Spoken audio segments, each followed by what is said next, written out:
Thank you, Kimberly, and thank you everyone for joining us. As you know, ORCID is a global organization, so we have people from different countries. So good morning, good afternoon, good evening for everyone. And I know you might already know about this, but just as a reminder, or for those of you who doesn't know, ORCID is a nonprofit organization, and our registry was launched in 2012. We reached financial and operational break-even in 2019.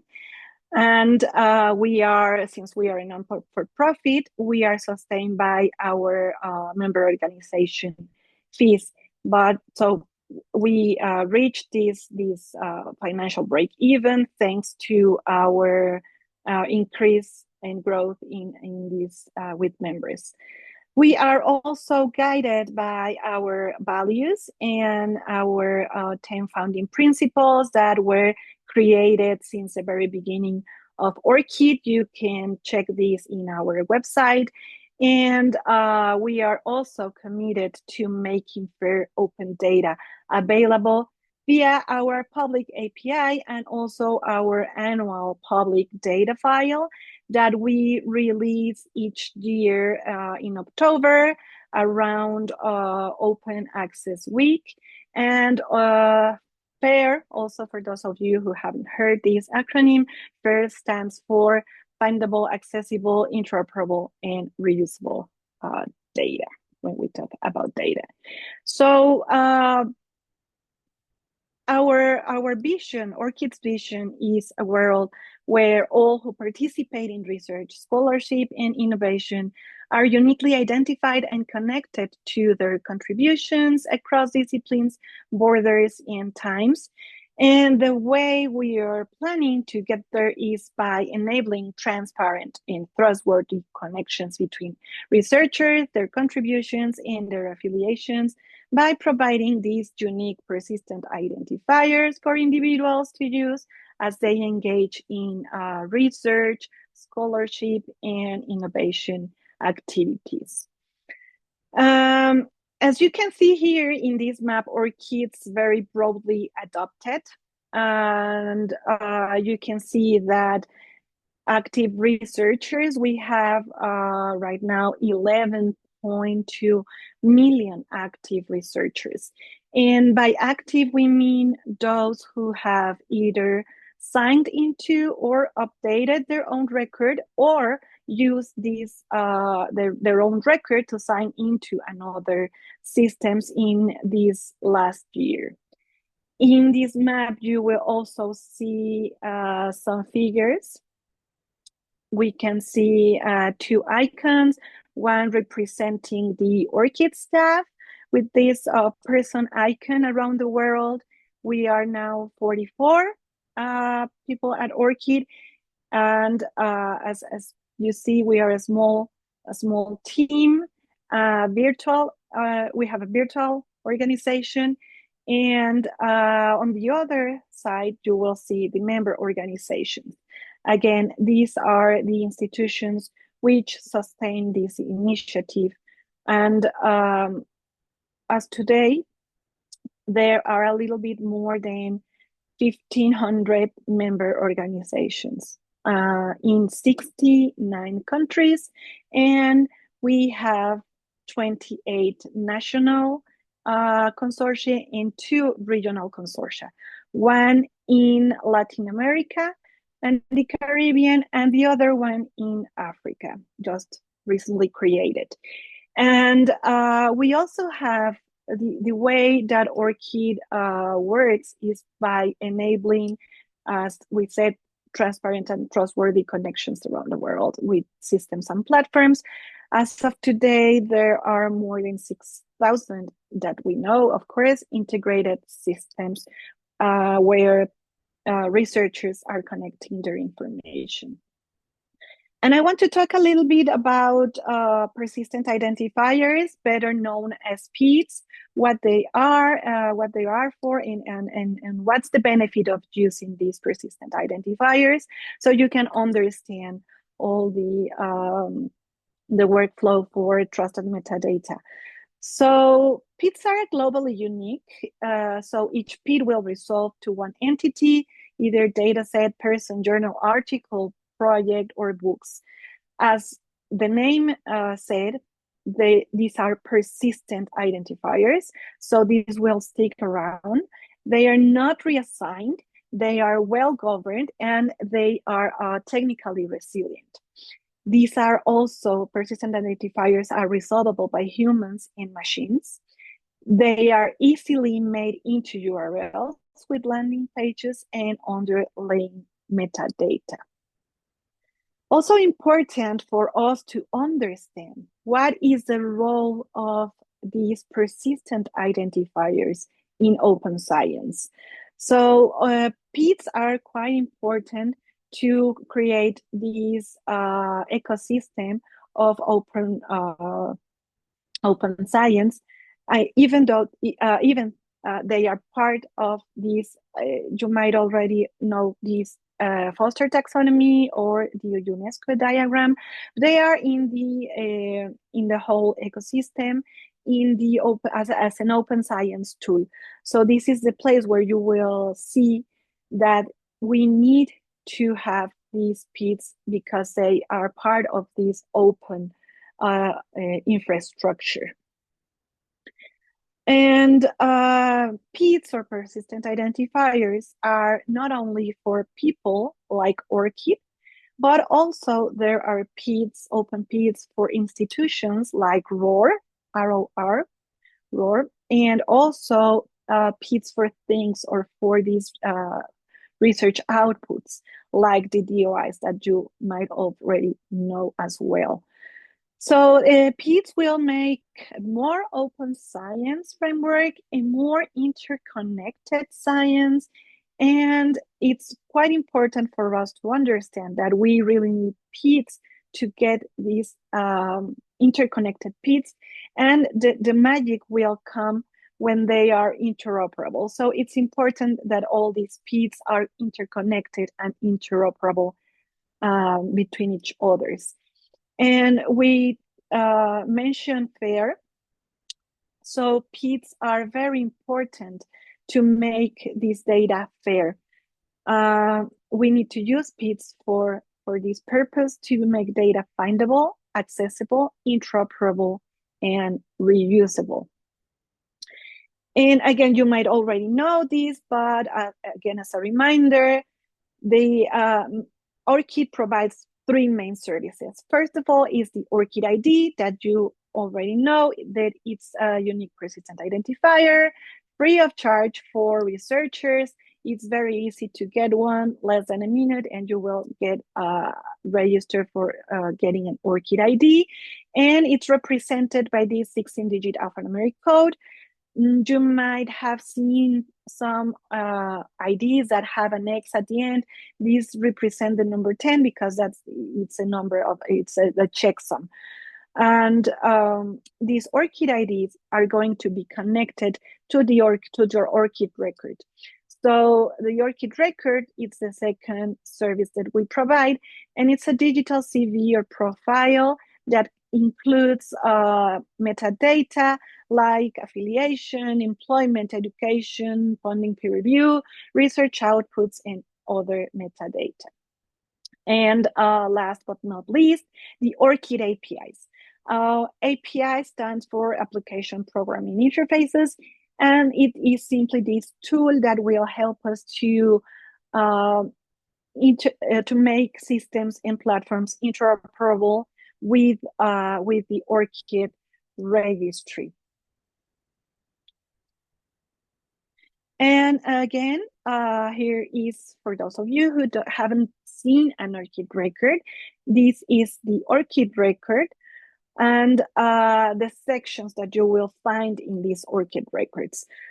I've said affiliations, you have also professional activities, you can add funding information, publications, website URL.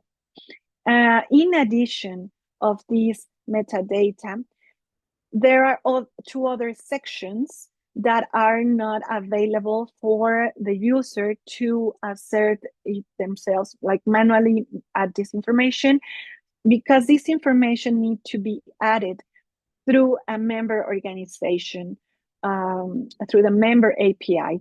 So this information, these sections are peer review and research resources, again, that only can be added via an integration through the member API from a member organization.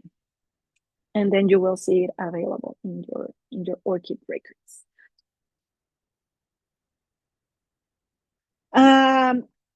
In summary, what are the 3 ways of getting data into your ORCID records? So first of all, you have the record holder adding data, as I said, manually into their ORCID record. So you will access your register for an ORCID record. Once you're there, you will manually get data into the ORCID record. Or you can have a trusted person that can help you to manually enter this data. These items that are self-asserted into your ORCID record will have this blue person icon, and this will show the source of this metadata.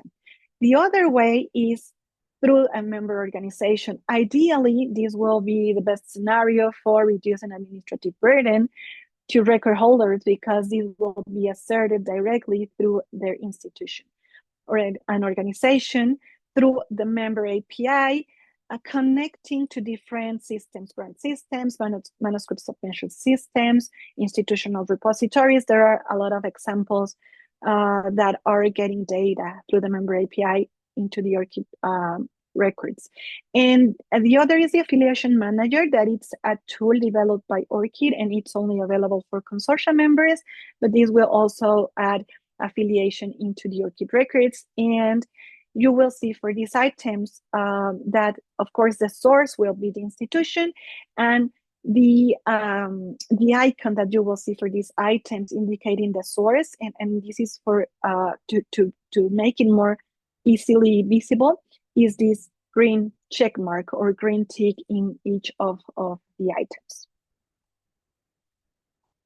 We call them trust markers. Sorry, these green tick, we call it trust markers, and we will be mentioning this in the other slides.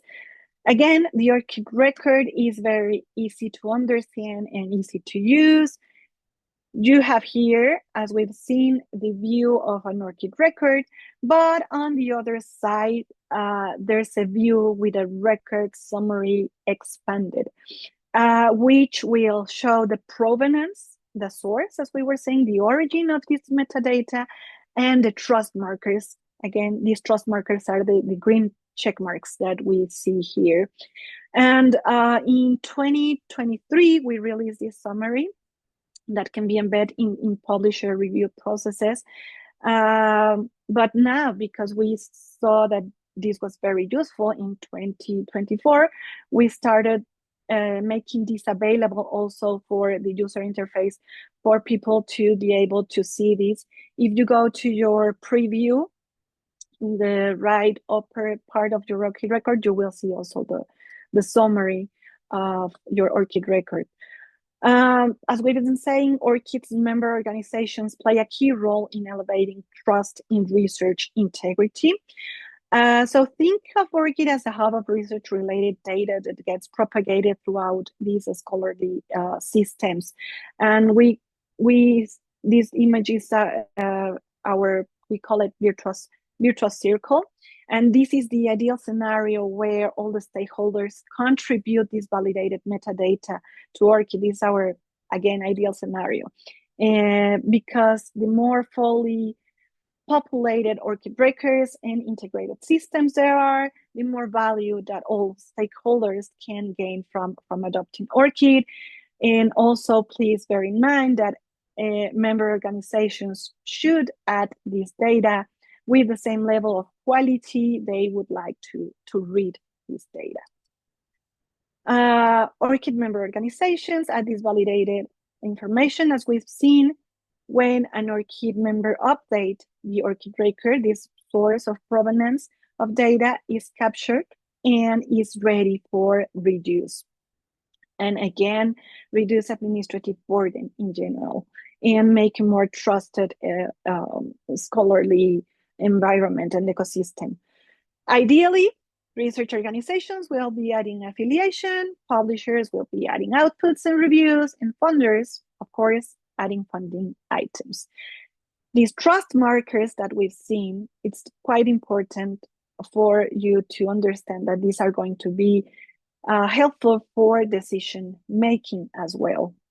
Here are two examples from the University of Oxford and from the American Heart Association being the source. Again, the source, the origin of this trusted, validated data in the ORCID records. And to have a more scholarly ecosystem and more trusted, we need more trust markers. So we're hoping to go through this process of becoming more green in terms of having more trusted, asserted data in our ORCID records.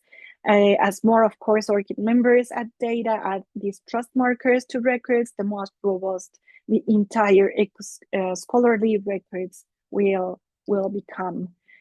And why do we need this with all these trust markers and with this validated data from these trusted organizations? What do we get? What do we gain? What are the benefits? So about a month ago, we hosted a webinar with Gali Alevi from Simago, talking about a report that they've made for ORCID. This consultant made this report about the relation that rankings and the data in the ORCID records have. So again, strategic ORCID adoption can lead to a better and global ranking performance. So some important things to know is that we will get with more trust markers in our ORCID records, we will have a better reporting accuracy. We will also improve this research visibility. And of course, we will get stronger analytics. Also, and these are, hopefully you can see this webinar, and these are slides, these are screenshots from slides from Gali, and the key takeaways that she have also in this webinar are institution-asserted ORCID data signals digital maturity. Active assertions of ORCID affiliations reflects integrated workflows and strong data stewardship. In the report, these institutions showed more complete and consistently linked researcher records. And also, another key takeaway was that was associated with strong institutional performance. So institution asserted ORCID affiliations were correlated with higher rankings and improved visibility. Greater adoption aligned with stronger performance indicators and a more reliable analytics. And again, hopefully you can see and check this webinar. And with this, I'm gonna pass these to Emily. So thank you. And Emily, floor is yours. Great. Thanks, Anna. While Emily gets their presentation set up, I did share a link to that webinar that Anna is referencing in the chat. Highly recommend checking that out. And now over to you, Emily.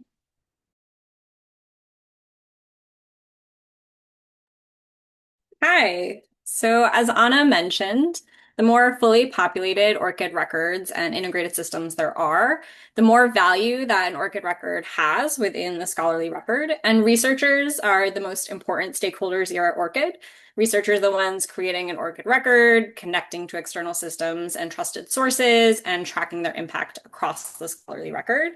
Because all of the other stakeholders, research organizations, publishers, funders, governments, any ORCID member are looking at records to better understand the work that researchers are doing. So I hope that many of you watching already have an ORCID record, and if you don't, there's a really quick way to remedy that. Once you do, as Anna mentioned, you can add some data yourself to your record, including affiliation, professional activities, funding information, publications, and biographical information.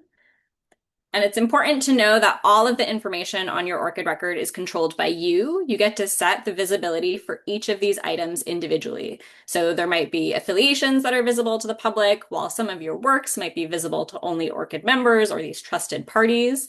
And your email might only be visible to you. It's information that you want attached to your ORCID record, but you don't necessarily want to share it with the world.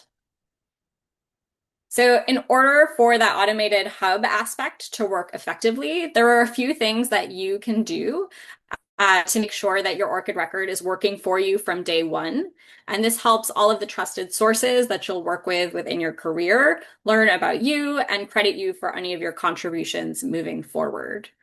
So the first thing that I like to recommend, researchers often prefer to use their personal email addresses when setting up an ORCID record, and when they're submitting to manuscripts to publishers or applying for grants. And by using a personal email address, they make sure that they can remain contactable even if they leave their current institution.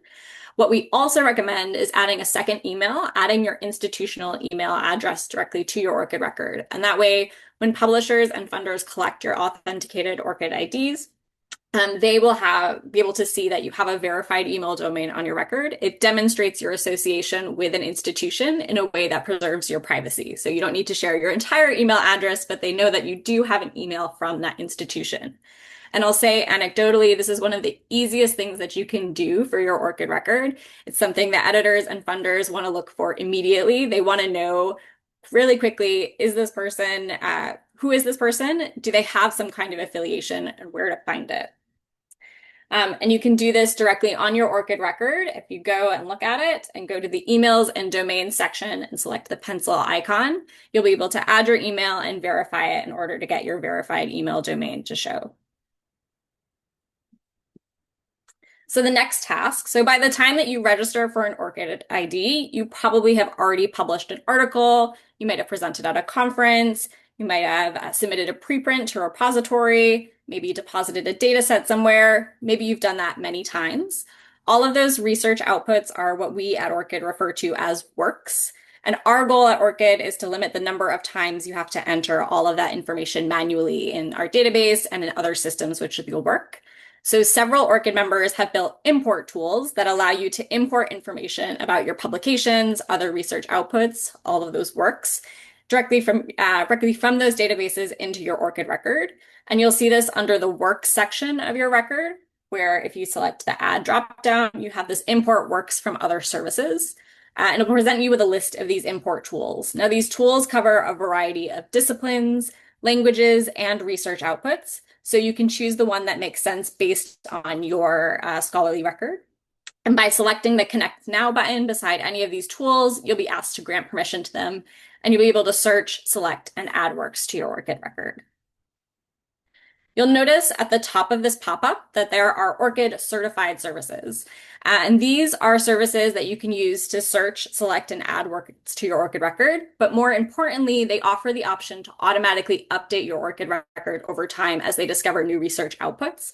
So when you publish something in the future, if they appear in these databases, they'll be able to add them to your record. And we recommend connecting to at least one of these services so that your ORCID record actively syncs as you publish new works. So you don't have to add them in the future. One of these systems can do that. Now, once you've done that, you likely will have a long list of works in your ORCID record, which is super exciting. But you might want to curate your scholarly record and highlight some of those works in our featured work section. So you might want to choose works that highlight things that are most important or most impactful, or highlight different aspects of your career. And you'll do that by selecting up to 5 of your publicly visible works on your record. So you'll go to the featured work section, select manage, and pick any of those to appear here. You can have up to 5 of those works. And then similarly, you might want to add your affiliation information. So you might have had a long career, lots of different institutions or lots of different roles, and you might want to highlight highlight an affiliation that is most important or that is most recent and have that appear directly in your ORCID record. You can see here in the example, we have the person's name, and then just below we have the institution that they're affiliated with along with their role and department. And highlighting an employment affiliation allows you to feature that connection right in the record header. It makes it highly visible. And this prominent placement allows visitors, funders, publishers, anyone looking at your ORCID record to quickly identify your institutional affiliation. And you'll do that by selecting any of the publicly visible affiliations on your record. You'll select this star and it'll appear up in the header. So everything that we've talked about so far is what you can optimize your ORCID record at the start. Once you've completed those tasks, you've made your ORCID record really useful and you've fleshed it out for any stakeholders that you're connecting to today. But what about getting all of those trusted sources, everyone that you're going to connect to do that work for you? So as Anna explained earlier, everything that we talked about so far is information added by a researcher. It's what we call self-asserted. But when you connect your ORCID ID to an ORCID member, like a publisher, a research organization, a funder, you grant them permission to read and update your record with any information that they can provide. So works, affiliations, funding, peer review, biographical information, what have you. When you do that, the source of the information appears with a green check mark, what we call these trust markers, to show that that member is responsible for adding data to your record. So this is really important for you. It means you don't have to enter all of this information manually. And it's important for other stakeholders because they can see not only is this part of your scholarly record, but it's verified by all these other institutions. Now, you'll often grant permission to do this when you connect your ORCID to another system. So if you've ever collected that connect to ORCID or sign in with ORCID option on login, but you'll also receive notifications if a member wants to permission to add or update your record. So for example, you might see a notification from Crossref trying to automatically update your record after you publish an article, or you might receive a notification about your institutional domain from that verified email domain, letting you know that your home institutional system can connect with ORCID. So these notifications appear in your ORCID inbox, which is this little bell in the upper corner. So you can see here that it's red to let me know that there are some unread notifications. But organizations wanting to connect might also appear directly on your record in this handy panel. So you have this organizations want to connect, and then it'll show any information from notifications that you've already received. Now, we're also trying to save you time. So if you aren't logging into ORCID every day to check all your notifications or add new works, you can also set up notification emails to let you know when organizations want your permission. Once you've granted permission, you can also receive notifications about those trusted sources when they've added or edited information in your records, so you know any of the works or affiliations or things that have been added over time. And over time, the trustworthiness of your record. So a full, rich history of your scholarly output and all the organizations with which you've interacted with will increase as you connect and receive these updates. If you take care of the tasks that we've reviewed today, you'll be ahead of the curve to getting that record to work for you. So you can see here, researcher self-asserts affiliations and publications. So that would take care of some of the things that we've gone over today.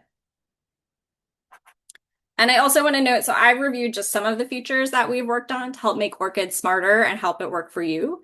But this is part of our annual goal and our ongoing strategic work to continue making it easier to help researchers everywhere build their reputations and visibility in an automated but controlled way. So it's something we continue to think about. Some new features will always be coming down the pipeline. And with that, I will pass it back to everyone. Thanks, Emily. We'll give Penn a few minutes to get his presentation set up. You shared so many helpful tips. I've dropped a lot of links in the chat. Don't worry if you missed any. I'll share them in the follow-up email and during the Q&A. But over to you, Penn. All right. Thank you so much, Kimberly. It's really exciting to be here with all of you today. to learn more about ORCID and also share some of my own experiences using my ORCID profile in my research. I'd also like to tie it to some of the work I've been doing about around open research and open science. So with all of that in mind, I think there are three things I'd like to cover today. The first is a little bit of a summary on some of the research that I do, not just in open research, but specifically open science, how that relates to the role of ORCID profiles, the role that it has played for me, and also a lot of other people I talked to over the years. I want to end with a third thing, which is a little bit of a wish list, and some of the challenges that I see that we as a research community could face and overcome together, which you can think of as an opportunity. So, the first thing is about open science. And whenever I talk about this, I always say that if you ask 10 people what open science means, you're probably going to get more than 10 answers. So I like to tell you what it means for me. And I like to think about that as the relationship between science and alchemy, right? So, this really got into my head because of this author called Cory Doctorow, and he does a lot of digital activism. And he was noticing that if you looked at what alchemists used to do, they seem to be doing experiments. They had their scientific questions in a way, right? And they did experiments and they recorded what they learned. But alchemists kept what they knew a secret for hundreds of years from each other. They didn't share what they learned with each other. So not only did they not advance the state of the art very much, but each of them had to learn in the hardest possible way that drinking mercury is a bad idea. And I think that says so much about the difference between science and alchemy, because science is a fundamentally iterative process where we are always building on what came before. Whatever little bit of knowledge that we're adding to the giant pile of knowledge is because we were able to learn from everything that prior people have shared with us. So I think we have a responsibility to the scientific process itself to continue to share what we're learning with everyone who comes after us, both the successes and failures. So I think if you want to do good science, then you should be doing open science. And for me, this boils down to how for any process or product from science that you do, it should come with four fundamental freedoms for anyone else to use it, study it, modify what you've learned, and continue to share it for any purpose. And several years ago, I was very lucky to be part of a large group of researchers who contributed to the UNESCO recommendation on open science, which was ratified in November of 2021. And it's a very long document, but it lays out a lot of common categories of outputs that might come from scientific research. For instance, there are all of those publications, papers, and reports that I'm sure a lot of us are familiar with. There's also the underlying materials and data that's behind the work that you do. Educational resources are a huge thing, right? There's open educational resources that have been so important in making education more equitable. People write a lot of software code these days to do their data analysis. And very importantly, a lot of my work is actually about hardware designs. For a lot of scientists, they not only do the science, but they design and build the scientific hardware, instrumentation, and physical reagents for doing that work. And it's important to share that too. Now, all of this involves sharing, but sharing can be very hard, especially in academic research, right? I think a lot of you have heard the term that when you are an academic, you have to publish or perish, right? Everything, or at least so much of what we do as academics revolve around having to publish that paper. And this is a result of a lot of longstanding systemic problems in how academic institutions are set up.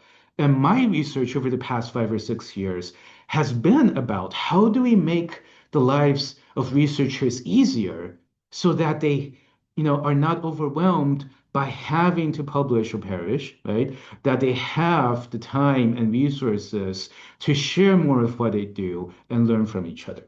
And throughout this process, especially in the past few years, I've done a lot of qualitative research where I interviewed a lot of academic researchers, university leaders, and university staff, such as librarians and people who work in the research office. And, overall, I think a very big cultural challenge is that there's this sense that you have to play the academic game, right? So everyone I've talked to, from the leader of a university down to, a PhD student, they really agree with a lot of the virtues behind doing open science and open research, where it is really good to share what we learn with each other and build on that. But a lot of academics who are on the front lines, dealing with the everyday grind, they have to face, what me and some of my colleagues call the golem culture, the realpolitik of, being in academia, where the system, right, is dividing us and pitting us against each other to compete, for shiny objects to add to our CVs so that we can survive in our careers. And a lot of these topics are what I do my research on. So that's a little bit about my research, and what I learned from having talked to hundreds of people over the years is that we need to start by making it at least possible for researchers to share and discover the work that they do. In other words, we call this laying the foundations and building the infrastructure for all of this sharing and connections to happen. So I remember when I started out more than 20 years ago, in the past, I come from doing scientific research. You might read a paper. Occasionally, the paper might have supplementary materials that come with some data. And then you look at the authors of that paper, and then you discover that there's a researcher who does this work. And, that's good. And that's how it's worked for many years. But what if, you've learned of this researcher and you want to discover what are the other things that they're doing and what are some of the other things they have shared and published? And this was actually really difficult for a very long time, especially when there's no underlying system that ties all of this together. And that's where ORCID profiles come, into the picture and become so useful. I remember I first learned about ORCID profiles more than 15 years ago. And um, I was looking up the name of this author, right? And I can't remember what the complete name was, but their name was kind of generic. It's an American name, and then I typed it into the internet search engine to search for that name.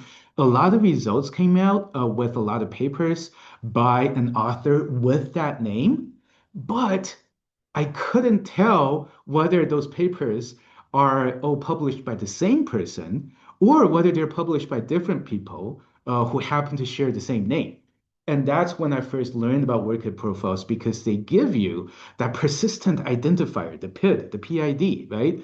That ties, that ORCID ID to a specific person. And then when you go to that person's profile, then you can learn about the things they have shared.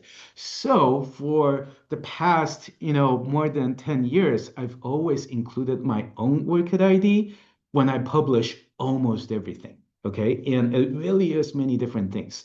So I took a screenshot of my ORCID profile, and it's a really, really long screenshot. And you can see the details, but you can see all of the papers I published over the years. I checked just before this event, and I see that the first paper in my ORCID profile was published in 2011, and that was the first record in it. There are data sets that I've published. There are all of the presentations I've given over the years, including this one.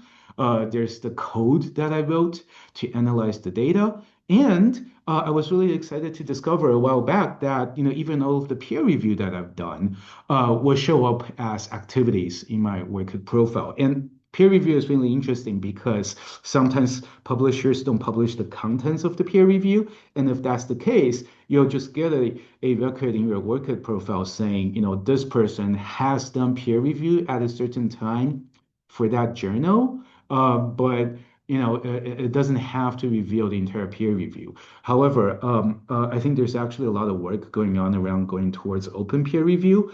And I think this is, another way to make open peer review more discoverable.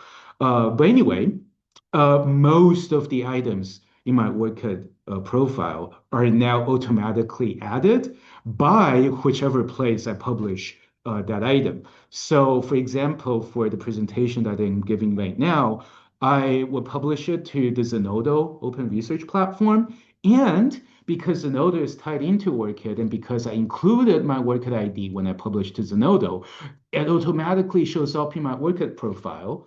And that makes it so much easier because I do remember when I started all of those years ago, I did have to self-assert and manually add a lot of my publications and other things to my ORCID profile. So now, if you go to it, you will see, a fairly complete record of all of the academic research I've done over the years.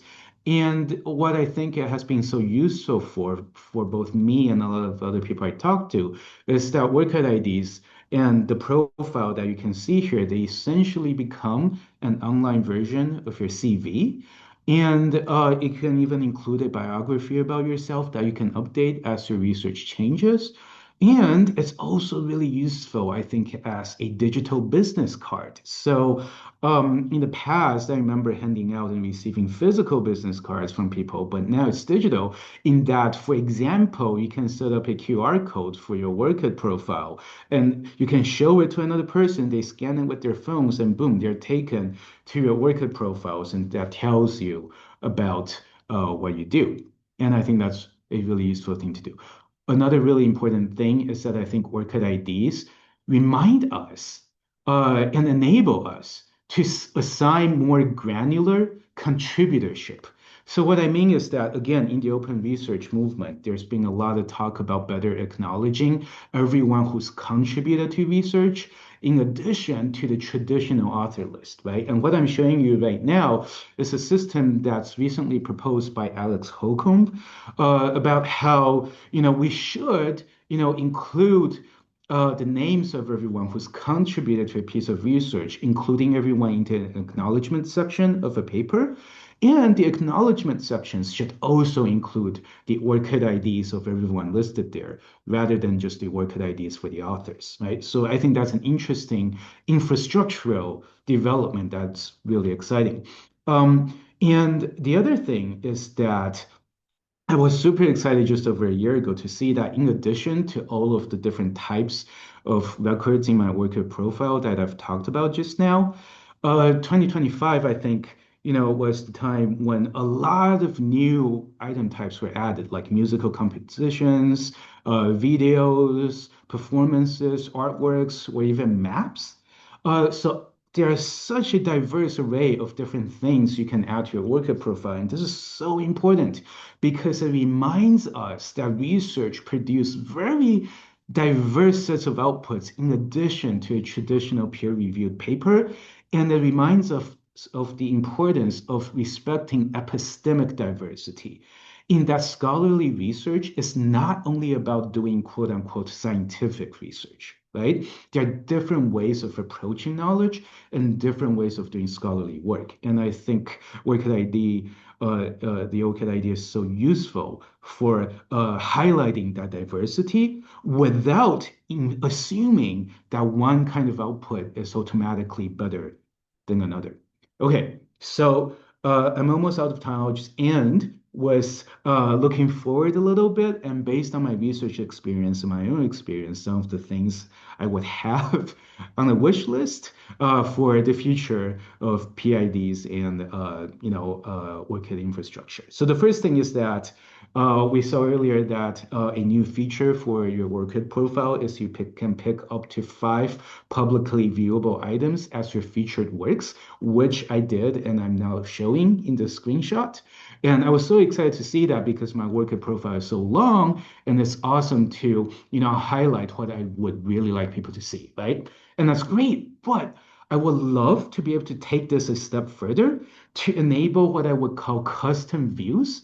So essentially, I would love to have a situation where I I would go through my worker profile and almost like a checkbox, I would tick all of the items that I want to show in a particular view, like a curated subset. And then that subset would get a unique share link that I can share with people, right? So rather than showing people my entire worker profile, there might be 10 items, 15 items in it that I want to create a customized view for. And I would love to have multiple custom views so that depending on who I'm sharing my digital business card with, they can see a different part of my academic profile. And I think that would be a huge killer feature for WordKit. The other thing, kind of zooming out again based on my research, is that I think we need to do a lot of work to bust the lone researcher myth, because when it comes to doing scholarly work, it's very often teamwork. And we need to better recognize scholarly communities and not just individuals, right? So I was just at the Future of Research Open Research Conference a few weeks ago, and we were talking about work IDs and how we would love to move beyond individualism and for work IDs to recognize that there are communities out there that does research or do things connected to research. For instance, there's a health worker who said, I would love to be able to show in my worker profile this local community group that I work with. So even though they're not formally doing academic research, I would love to have a formal way of recognizing that. Or there are some people in some systems of knowledge where, let's say, the river that they conducted their study on is considered an important contribution to their work.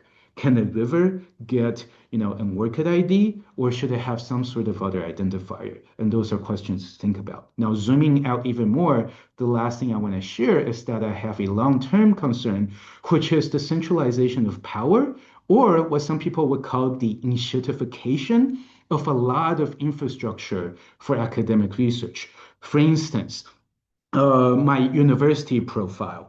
It comes from the same provider who is also a huge publisher that controls a ton of for-profit journals, where all of the work that we're doing as academics are being consolidated into being controlled by a handful of very rich and very powerful organizations. And I think that is dangerous, not to mention the fact that they are doing a lot of surveillance on the work that we do as academics and selling our data to the highest bidder.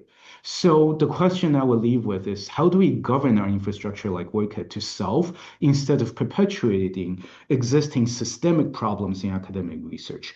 And a really quick example of someone trying to do this in the publishing space are community-based review and publishing, such as the pre-review community, where they do reviews of preprints that people will publish, or peer community in where they want to see a future where the academic community does the publishing of ideas and peer review, and funders and publishers come in at the very end to say, hey, this is really cool work that you propose. I'm going to fund you. Or this is a really cool paper you've written up. Here's how much I'm going to pay you to publish it in my journal. So I think we can really zoom out and think long into the future with a bolder vision.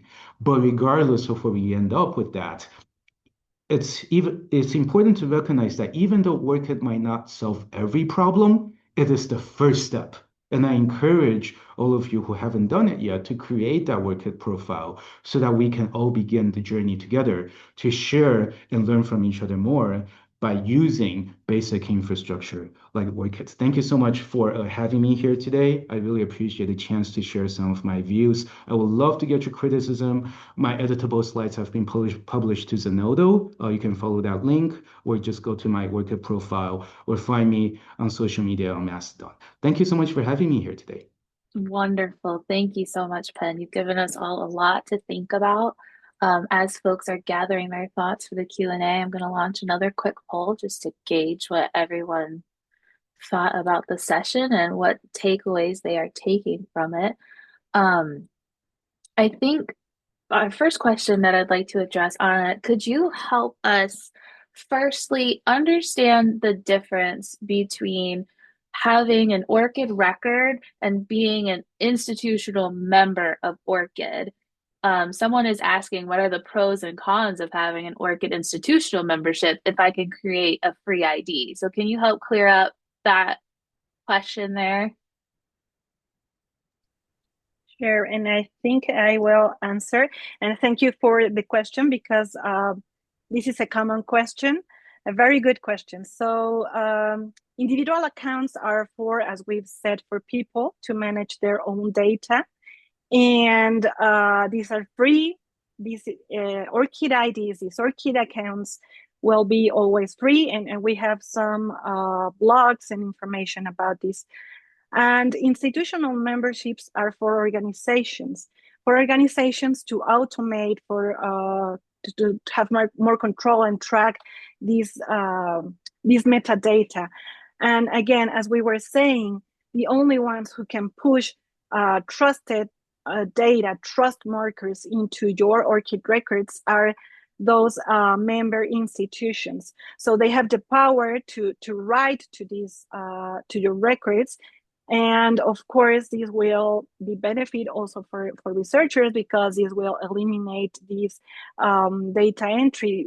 They will reduce burden for the researchers. And also what we saw at the end about the correlation with rankings and visibilities, pushing this data into the ORCID records. I think that would answer the question, but let me know if there's any more questions regarding this. Excellent. Thank you, Anna. Very helpful to understand the difference between having an ID as an individual and then full-on institutional membership.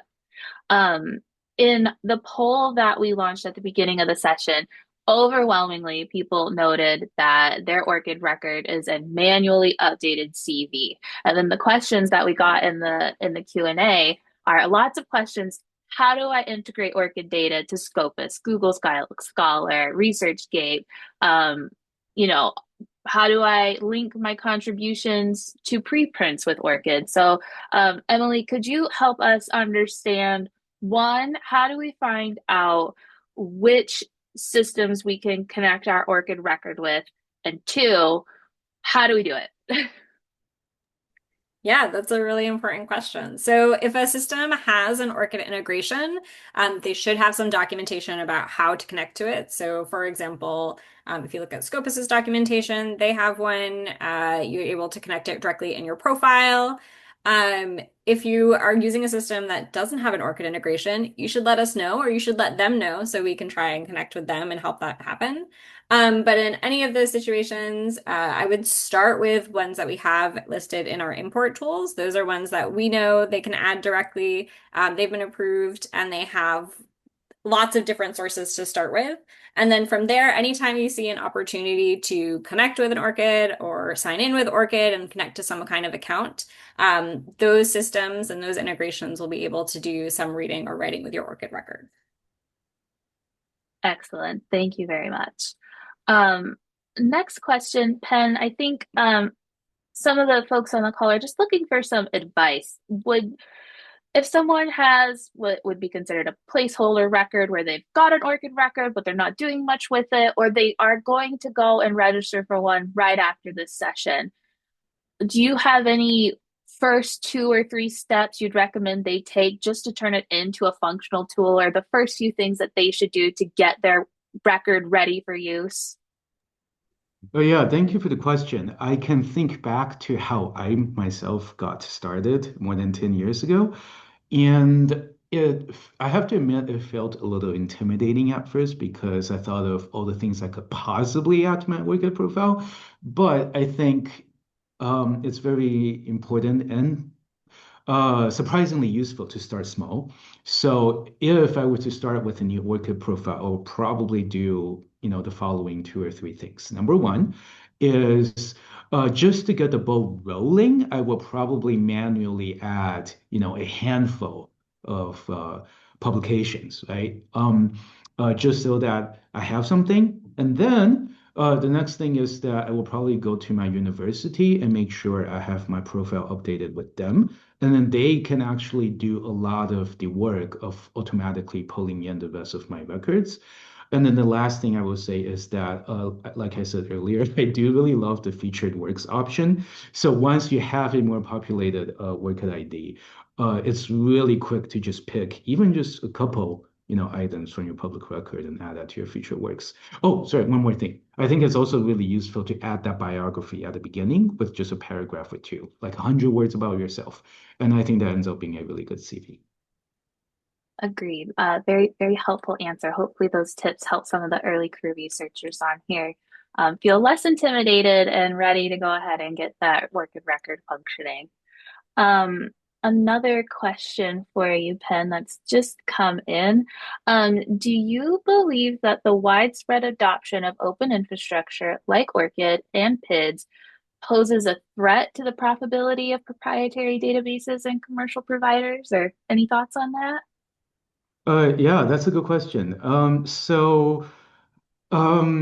It's actually something a lot of people have been pondering, I think, in the wider open research discourse. And interestingly, what I've observed is that a lot of, more open platforms are being very strategic about it, in that they're not framing themselves, I am a publishing platform that's quote unquote competing with, let's say, one of those huge publishers that we all know about. Instead, they would, focus on why it is so important to do things differently and the benefits that would bring, if that makes sense. So I think a more positive framing has been really strategically useful. As to my personal opinion, rather than thinking of this as a direct competition or direct threat, I just frankly think there are much better ways of doing things, including how we set up our infrastructure. And the evolution of our institutions, if we do this well, will simply lead naturally to those better ways of sharing and remixing. And if, existing providers, they don't change how they work, then people will eventually stop going to them as long as we as individual researchers have solidarity and we work together. Interesting. Thank you very much for your insights there. As we approach the end of the session, I do want to share quite a few links in the chat to give everyone a chance to take them and bookmark them for later. There's even a link in there. There's a question asking about if you have a duplicate record, what do you do? So there's a link to our help article there about how to handle duplicate records. And then I think for our last question, Emily, you may be best equipped to answer this, but can you provide a little more clarification about having multiple email addresses associated with your ORCID record? And does that affect any of the integrations that you've made previously? So if I add a new email address, will it, break and make it so I can't have my publications associated with another email address added to my record? So you can add as many emails as you would like. So if you add an email for an institution and then you change institutions in the future, you can add a new verified email domain. We recommend you doing that because that way you have that information and it's present. And you can always keep that information there to show that you've had a record of different institutions in the past. What we'd also recommend is if you want to remove that email entirely, just so you don't have emails floating around, is that then you would add the affiliation manually. So you have it in both places, the verified email domain, and then as an affiliation on your record. But generally, if you connect to one integration for an institution and then you leave that institution, you can disconnect from that forever, but still keep all the information on your record. So we make sure that you can have that history even as you're moving around. Good clarification. Thank you for that. Well, we are at the end of our session, and I firstly want to thank my colleagues Anna and Emily for joining us today on the session, and a big thank you to Penn for joining us to give his perspective as a researcher and sharing his thoughts and insights with us. And of course, thank you to all who joined us for this session. We hope you've gotten some valuable information, and please remember to complete the post-webinar survey if you would like a certificate of participation for this event. Thank you, everyone. We'll see you next time. Thank you.